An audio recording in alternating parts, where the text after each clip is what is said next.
கற்பூரவள்ளி சோப்பு தயாரித்தல். கற்பூரவள்ளி, தேங்காய் எண்ணெய், காஸ்டிக் சோடா. கற்பூரவள்ளியை மிக்சியில் போட்டு அரைச்சி சாறு எடுத்து கொண்டு வந்துடலாம்.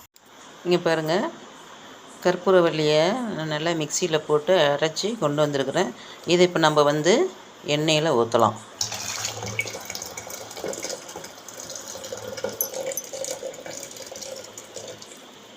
நிறைய மூலிகை நிறையவே ஊற்றலாம்.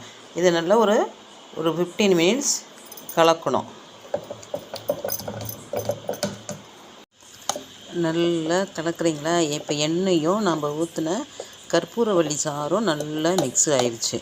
இப்போ காஸ்டிக் சோடாவை எடுத்து கொஞ்சம் கொஞ்சமாக ஆட் பண்ணணும். காஸ்டிக் சோடா ஏன் மஞ்சள் கலரில் இருக்குன்னா, நான் நீச தண்ணியில் கலக்கிருக்கிறேன்.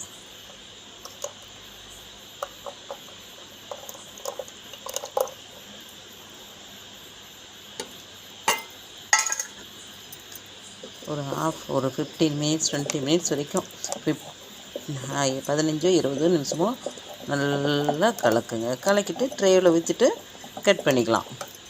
பாருங்க, சோப்பை கெட்டி ஆயிடுச்சு. அதை நான் வேணுங்கிற சைஸுக்கு கட் பண்ணிட்டேன். இப்போ இது ட்ரேவில் எடுத்து